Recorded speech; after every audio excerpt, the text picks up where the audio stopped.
ฮัลโหลยินดีเข้าสู่ช่องซาเลงทีก็ในคลิปนี้เนาะค่อยแมนจะมาประจนภัยอยู่ที่แขวงสารวันทุกคนโดยใช้ Google Map เนาะเนื่องจากว่าเนาะค่อยแมนได้เห็ดอยู่ที่2เอพิโซดหลักๆเนาะว่าจะเป็นแขวงอัตตปือแขวงเซกองหลังจากนั้นเนาะค่อยรู้สึกว่าคอนเทนต์ของค่อยสามารถที่จะไปต่อได้ดังนั้นเนาะค่อยแมนจะไปทัวร์ประเทศลาวทุกคนแต่เนาะค่อยแมนมีตัวหนึ่งเนาะที่อยากจะมาบอกทุกคนและอยากให้ทุกคนรู้เนาะเพราะว่าค่อยแมนเฮ็ด YouTube มีอยู่2ช่องหลักๆเนาะแล้วก็ช่องหนึ่งคือ Challenge T แล้วก็ช่องหนึ่งคือ Challenge T Shot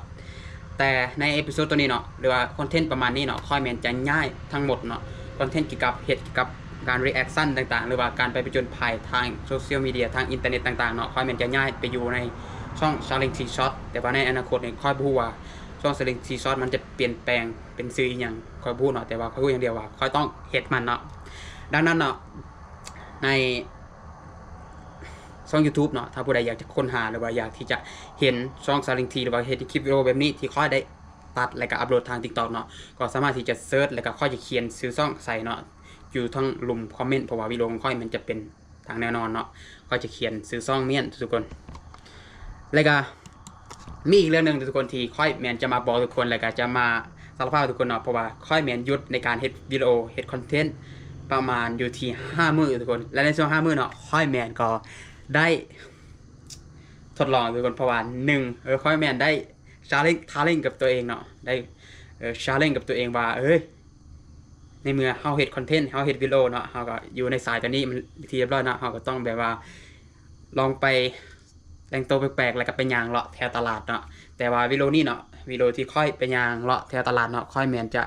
บ่ได้ย่างผู้เดียวหรือว่าเฮ็ดผู้เดียวเนาะมีหมู่ของค่อยเพราะว่าค่อยแมนเป็นย่างอยู่ที่ปากซองเนาะแล้วก็มีหมู่พาไปนำเนาะก็ได้บรรยากาศนึงแบบว่าที่จริงก็อายแล้วก็ตื่นเต้นไปโคตรๆเลยทุกคนแต่ว่าก็มักแบบนั้นเนาะมักแบบสิ่งที่ท้าทายเนาะแล้วก็ถ้าผู้ใดอยากจะติดตามเบิ่งคลิปตัวนั้นเนาะก็อยู่ที่ช่องชาเลงทีเนาะก็ฝากทุกคนเนาะช่วยขอเพียงแต่1 นาทีเนาะทุกคน1 ไลค์1 Subscribe แล้วก็อย่าลืมที่จะมากระทืบไลค์กับช่องชาเลงทีเนาะเพื่อที่จะให้ช่องชาเลงทีได้มีตัวตนและได้มีรายได้ได้มีงบในการสร้างคอนเทนต์ให้มีคุณภาพได้ยิ่งขึ้นกว่าเก่าเนาะนั่นโอเคทุกคนเนาะต้องบ่หลายทุกคนเฮามาเริ่มคือในมื้อนี้เนาะโปรเจกต์ของเฮาคือเที่ยวศูนย์กีบทั่วประเทศลาวทุกคนมื้อนี้แมนเที่ยวอยู่แขวงสารวันสาสารวันเที่ยวอยู่แขวงสารวันโอเคนี่แมนพื้นที่เนาะหรือว่าเอเรียของแขวงสารวันทุกคนก็เฮาอัตตปือเขาก็ไปเรียบร้อยเซกองเขาก็ไปเรียบร้อยเนาะทุกว่าจะเป็นแขวงอัตตปือแขวงเซกองเนาะก็คือมันก็แบบซัพพลายหลายอย่างทุกคนแบบว่าเห็นทะเบียนรถชัดเจนเห็นหน้าคนชัดเจนแบบว่าเฮ้ยค่อยก็ยังทึ่งกับ Google Map มันให้ค่อยว่ามันให้ค่อยแบบโอ้ซัพพลายเลยทุกคนนั้นเฮามาเริ่มจากจุดสำคัญทุกคนค่อยแมนจะเริ่มจากบัญชีเนาะนี่จุดของมันเนาะนี่จุดของแขวงสารวันนี่มีหลายจุดทุกคนให้เขาซูมลงเขาก็จะเห็นแต่ละจุดเนาะแต่ละบอนที่ทาง Google Map เนาะมันให้เขา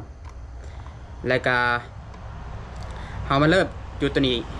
เป็นจุดทำอิฐเลยทุกคนเริ่มเลยนี่สำหรับภาพตัวนี้เนาะมันเป็นภาพปี 2017 ทุกคนมันนี่โว้เฮ้ยชัดเจนว่ะอันนี้เนาะก็ทักทายสบายดีเนาะคนที่อยู่ในภาพตัวนี้เนาะอันนี้เนาะเสื้อผ้าอีกแล้ว yes yes yes ยูฮู Google Map สปายอีกแล้วก็ภาพชัดเจนเลยทุกคนก็นี่ประมาณนี้แหละอันนี้เป็นขัวแล้วก็มีหมู่บ้านตัวนี้เขื่อนตัวนี้เขื่อนหลังนี้ก็ทักทายสบายดีเนาะทุกคนเนาะที่อยู่แขวงสารวันเนาะก็ถ้าผู้ใดได้เห็นคิวเนี่ยเนาะทักทายเลยว่ามาจากแขวงใดอยู่แขวงใดเนาะแล้วก็ตัวนี้มันจะมีขัวบอนนี้ค่อยคิดว่าบอนนี้น่าจะเป็นบอนคล้ายๆคือว่าเขื่อนเนาะแต่ว่าน่าจะเป็นอ่างน้ำแล้วก็บอนนี้น่าจะเป็นบอนที่เขาระบายน้ำเนาะเวลามันน้ำมันเต็มเนาะบอลระบายน้ำหรือว่ามันเป็นสระใหญ่ทุกคนอาจจะเป็นสระหมู่บ้านหรือว่าเป็นสระหลวง สระหลวงที่มันใหญ่กว่าสระธรรมดาโอเคจบไปภาพที่1เนาะเดี๋ยวไปภาพที่2นำกันเลยภาพที่2ไปตัวนี้เนาะบอลกลางทาง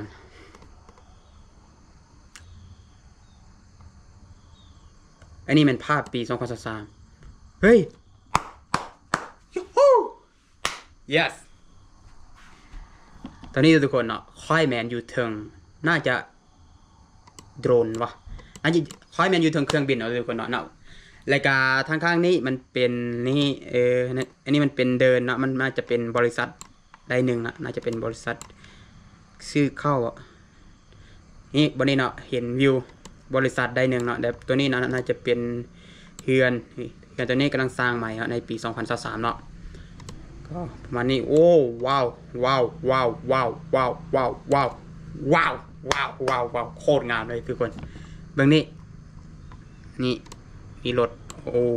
ชัดเจนเลยโอ้และวันนี้เนาะเขาเห็นเนาะอันนี้มันเป็นศูนย์ขายเครื่องก่อสร้างรายการวันนี้น่าจะเป็นศูนย์ขายเครื่องอะไหล่เครื่องนี่เขาจะเห็นเนาะตัวนี้เนาะค่อยแมนเดี๋ยวจะน่าจะเป็นอยู่ในเมืองว่ะทุกคนเดี๋ยวไปเบิ่งอ๋อนี่เขาเขียนทุกคนบ้านลองเกนลองเกนบ้านลองเกนลาวงามตอนนี้เนาะค่อยมันที่อยู่ที่ลาวงามเนาะบ้านลองเกนนะทุกคนแล้วก็ไปจุดต่อไปคือนี่มันจะเข้าเรื่อยๆทุกคนวันนี้เนาะมันจะเป็นสถาบันการศึกษาทุกคนนี่โรงเรียนบ่แม่นเป็นโรงเรียนมศลาวงามตัวนี้เนาะแล้วก็ค่อยมันจะไปต่อเนาะไปอยู่บนนี้เพราะว่ามันบ่สามารถที่จะไปต่อเอาไปวันใดมันสามารถไปต่อก็ไปเลยทุกคนเฮ้ยอยู่ในสอบอยู่ในห้างเฮ้ยมีคอมไหมอยู่ในห้างค้าโอ้เฮ้ยว้าวสำหรับห้างค้าตัวนี้เป็นห้างเกี่ยวกับขายเครื่องก็มีขายเครื่องกระเป๋า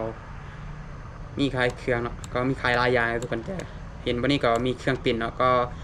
บริการพวกเอกสารขายเครื่องเสื้อผ้าต่างๆเนาะทุกคนก็หลายอย่างมาอันนี้เนาะก็ทักทายสบายดีเนาะเจ้าของห้างตัวนี้เนาะอันนี้เขาประมาณใจกันทุกคนแต่เขียนข้อศ1970ก็ทักทายสบายดีเจ้าของห้างเนาะมาทักทายไปกันต่อเอาพื้นที่ต่อไปทุกคนวันนี้เรียบร้อยแล้วก็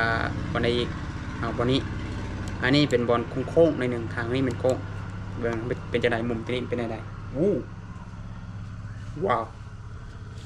มุมที่นี่นะทุกคนเนาะก็อยู่ทางเครื่องบินแต่ว่าทางที่นี่โมเมนเนาะแมนดูกันคือบางอย่างเนาะเฮาแมนอยู่ก็คิดว่าเฮาน่าจะอยู่พี่อยู่ทางอยู่บนนี้เนาะแต่ว่านี่ตามแผนที่ที่เราเห็นเนาะมันโค้งอยู่บนนี้เนาะแล้วก็มันมีขวานี่โคตรงามเลยโอ้ก็ทักทายสบายดีเนาะอันนี้น่าจะเป็นเพื่อนพักบ่ก็ทักทายสบายดีทุกคนเนาะที่อยู่บนนี้เนาะอันนี้เป็น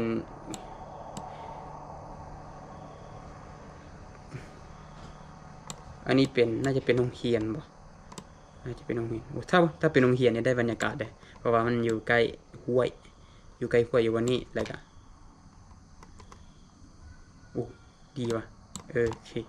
โอ้โคตรดีงามเลยแต่นี่มันขี่ยนต์โอเคนั้นเบิ่งภาพต่อไปอีกก็ไปเรื่อยๆเนาะคลิปนี้อาจสียาวๆในหนึ่งเนาะแต่ก็จะหามองใดที่มีจุดสนใจแล้วก็เบิ่งเลยคนจุดนี้อีกอันนี้ก็เฮ้ยอันนี้ก็เป็นภาพมุมสูงอีกอันนี้เป็นภาพปี2023ทุกคนเฮ้ยสวัสดีเนาะ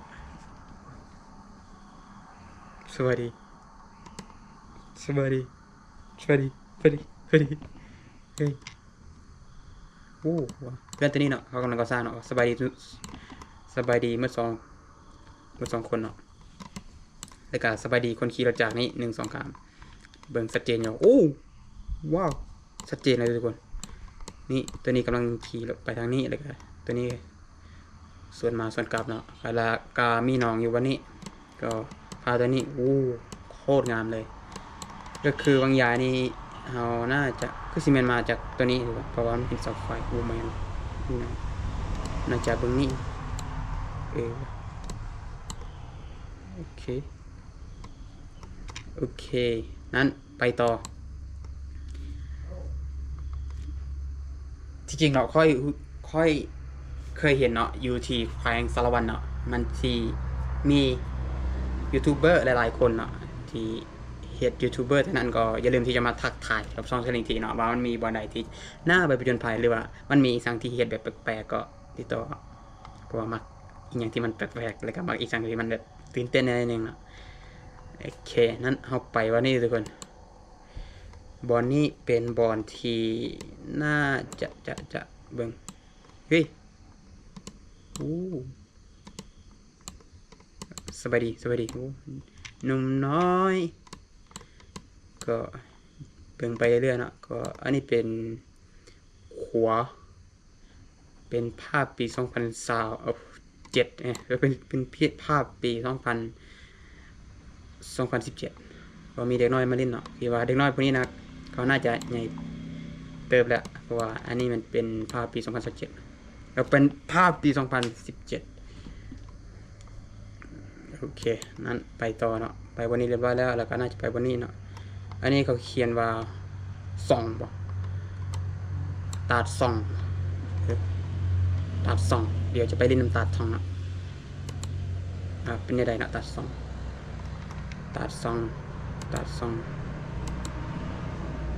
ไม่ได้เดี๋ยวเอาตัวนี้มาซูมก่อนตาดส่องเบิ่งว่ะโอ้ภาพมันโคตรดีเลยว่ะแบบระดับคอยเบิ่งภาพในระดับแบบต่ำสุดน่าจะ 2K นะเราคิดว่าน่าจะเป็นภาพแบบใส่กล้องถ้าโทรศัพท์ก็พอโทรศัพท์แบบงบสูงๆเลยก่อนบางนี้โพดแจ้งเลยโอ้เบิ่งซูมเฮ้ยซูมได้วะมันโคตรชัดเจนเลยเฮ้ยงามเลยวันนี้เราเป็นบนน้ำโอ้น้ำคอยลงเลยจริงถ้าเราสังเกตเบิ่งอยู่ในภาพตัวนี้นะทุกคนมันก็เป็นภาพแบบคล้ายๆคือต่ำแต่ถ้าเราสังเกตเบิ่งดีๆนะเบิ่งลมมันพัดเนาะแล้วก็สายน้ำมันจะปิวไปทางข้างไกลๆในหนึ่งก็จริงก็คิดว่ามันน่าจะสูงเป็นผู้ว่ามันจะสูงเท่าใดเนาะก็ทางข้างเป็นปลาก็เป็นผาเนาะก็โอ้งามลายทุกคนโอเคไปเที่ยวตาเรียบร้อยแล้วก็ตาเรียบร้อยเนาะตาเรียบร้อยเอาเข้าในตัวเมืองเลยอันนี้มันยังอันนี้ตาโลบนนี้เป็นตาโลเนาะแต่ว่าแถวนี้บูว่ามียังวะโอ้เฮ้ย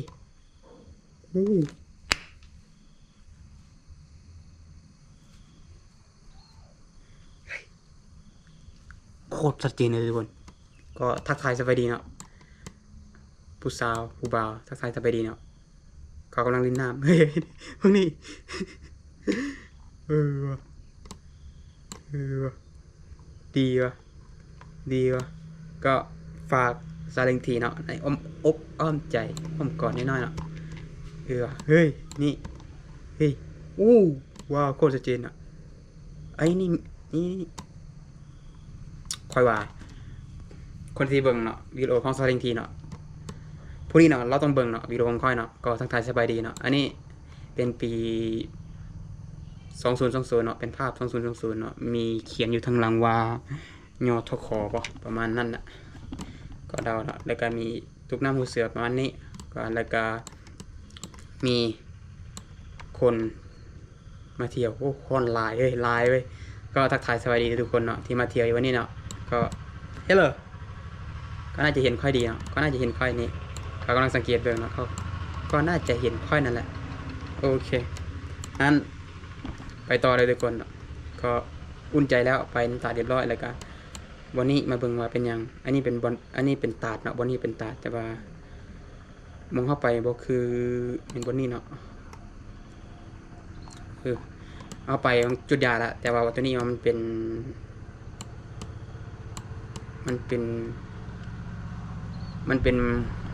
มุมใหม่เลยก่อนคือบางอย่างนี่เขาน่าจะอยู่บนนี้เนาะเลยการเขาเห็นคนอยู่ที่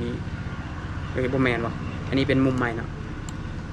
วะโคตรงามวะตาโลอันนี้คือเอิ้นว่าตาโลโอเคไปตาโลเรียบร้อยแล้วก็เอาจุดตัวนี้ซะตาโลเรียบร้อยซาลาวันอันนี้เป็นภาพตัวนี้อัปเดตปี 2017 ก็อันนี้เป็นพื้นที่จริงมันอยู่บริเวณภาพบงตาโลเลยทุกคนแต่ว่ามันน่าจะไกลเติมนะเพราะว่าจากพื้นที่เนาะบนนี้คอยไปบนนี้แล้วก็ตาโลอยู่ดุมไปตัวนี้บ้างงามเลยจริงเขาคิดว่ามันน่าจะเป็นสายน้ำตาโลสายน้ำเดียวเฮ้ย